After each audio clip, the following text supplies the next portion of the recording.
Hello sa ating mga subscriber. Magandang umaga sa inyong lahat. Isa na namang pangpaswerte ang ituturo ko sa inyo. Okay, so ito ay napaka-simpleng gawin.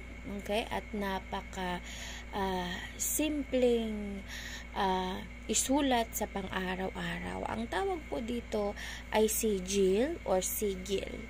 Okay, so ang ibig po sabihin nito ay simbolo na magbibigay sa iyo ng swerte.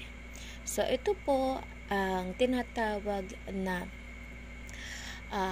sigil or sigil.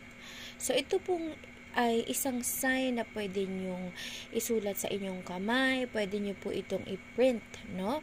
So, kailan gagawin ang sigil na ito? Pwede nyo po itong gawin bago matulog, okay? O kaya naman ay pagkagising. Example, isusulat nyo to sa inyong kamay bago matulog. O kaya naman, after nyo gumising, pwede nyo na itong isulat sa inyong kamay. So, paano? Kung ako po ay maghuhugas ng pinggan, maggagawa na sa bahay, so okay lang po yun na mabura. No, wala pong problema yon. So, kayo na po ang bahala kung anong oras nyo siya pwedeng gawin. Normal naman po na ito ay mabura. Pwedeng sign pen, pwedeng ball pen, pwedeng pentel pen, kahit ano pong kulay ay pwede nyong gamitin. So, pwedeng example, pentel pen, katulad ng gamit ko, o kaya ball pen, ano? So, kahit na anong kulay, pero mas maganda yung kulay green, ano? At black. So, example nito, may black na nga ako sa kamay. Ayan. So, ginuguhitan ko pa siya ng green na sign pen. No, green kasi guys means money. Pero hindi naman kailangan na may ganito. Kung ano ang meron kayo ngayon sa bahay na panulat, pwedeng-pwede na po. Okay? So, ngayon, pwede rin kayong magsulat nito sa isang papel at ilagay nyo po sa inyong wallet or sa inyong bag. Ano ang simbolo ng sigil na ito? Okay? Ang sigil or sigil na ito means money flow or money will come to me. Okay? Money will be given to me. Money will come to me. Yung tipong example, kayo ay nagtitinda, tatrabaho sa mga sales, gustong magkapera, perfect na perfect po sa inyo ito. No?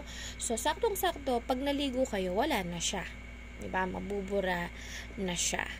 Okay, so ang tawag po dito ay money sigil. Ito po ay pampapera. So, paano naman example sa papel, ano? So, kung kayo ay may papel, katulad nito, meron akong green na paper.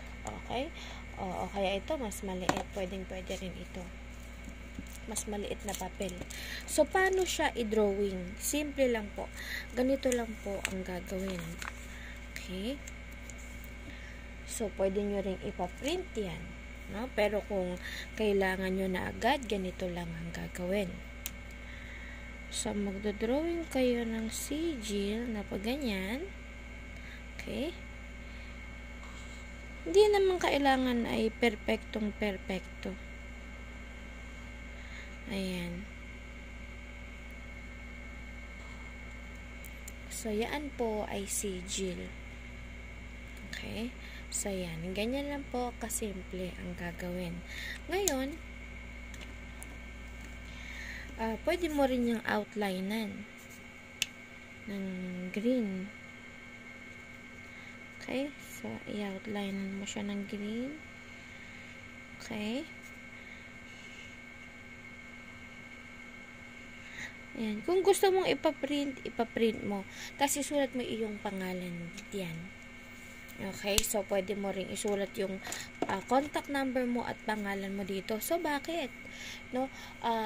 Example, mawala ang iyong wallet or bag, babalik yan sa'yo. Okay? So, ganun po kasimple. At sana ay may natutunan kayo na pampapera ngayong araw na ito at pangpaswerte. Kung kayo ay mag-expire na ang inyong subscription, make sure to click the star button. Okay? Thank you!